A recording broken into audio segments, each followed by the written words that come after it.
Dans l'art du camouflage, ce sont des maîtres. Vous ne les voyez pas, c'est normal. Ce sont eux qui vous observent. Des hommes de l'ombre que nous rencontrons lors d'un exercice en Alsace. Donc pour rappel, on part bien pour 6 jours. Donc vous prenez tous 6 rations plus une de secours. Le minimum vital pour accomplir leur mission en autonomie totale. Un râteau-feuille, une scie, donc pour découper les arbres, les branches, etc. Donc bien sûr, on va retrouver l'armement indispensable. Ça s'appelle une guilise. Du coup, il y a plusieurs modèles. Et ça permet de casser les formes une fois dans la nature. Pour s'infiltrer en territoire ennemi, en toute discrétion, chaque objet a sa place. Sécateur, couteau, je le mets dans la poche, la petite poche à gauche. La nuit, étant donné qu'on voit rien, on utilise énormément le toucher et on reconnaît la forme de chaque objet. Guillaume, le chef de patrouille, leur présente l'itinéraire. On franchira les Vosges, puis on s'infiltrera donc toujours en gardant la direction ouest. Leur trajet, leur position, tout doit être mémorisé. La carte qu'ils emmènent est vierge. Si on se retrouve capturé par l'ennemi, il ne pourra pas récupérer d'informations sur cette carte. À la nuit tombée, ils se mettent en route vers leur cible, un aéroport qu'ils devront surveiller pour comprendre son utilité pour l'ennemi. Du coup, on arrive à la zone où on va se camoufler.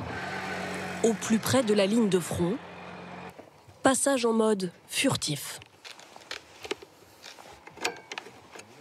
Là, on enlève du coup les rétros, qui sont l'un des plus gros facteurs d'éclat, de lumière. Zéro lumière désormais.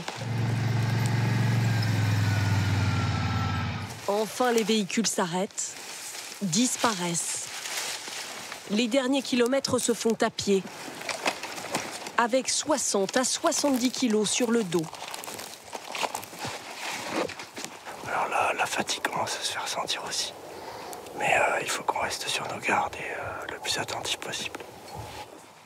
Aux premières lueurs du jour, premier coup de pioche pour leur futur poste d'observation. Leur cible est à quelques centaines de mètres seulement.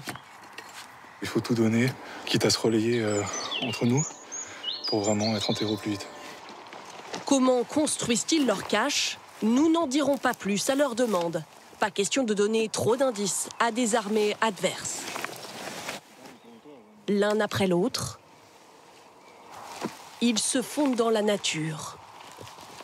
Et leur mission démarre. 20h04. J'observe un véhicule blanc de type Berlingo. L'immatriculation Delta Tango. Au plus près de l'ennemi, sans être vus, eux seuls peuvent collecter ces détails, les transmettre à leur commandement. Le but, comprendre ce que trame l'ennemi dans cette zone. Pour une personne, ça sera le visage ou les traits marquants. Ça peut être le bâtiment, la manière dont il est constitué, le nombre de fenêtres, de portes. Quant à eux sous terre, moins d'1 mètre carré par personne. Ils sont 3, impossible de se tenir debout et interdiction de sortir. Voilà, ça c'est ma place. Je peux enfin commencer à me reposer et on va commencer à tourner comme ça pendant 6 jours. Au même moment, à une centaine de kilomètres de là, une autre équipe en est à son 9e et dernier jour, terrée sous une bâche. Vous avez hâte? Disons qu'on a le sentiment de la mission accomplie, donc maintenant qu'on a fait ce qu'on nous avait demandé, en effet, on est content de rentrer. Discrètement, comme sur tous les théâtres de guerre, Faire un dernier tour, voir si on a rien oublié. ils effacent toute trace de leur passage et s'évanouissent dans la verdure sans avoir tiré un seul coup de feu.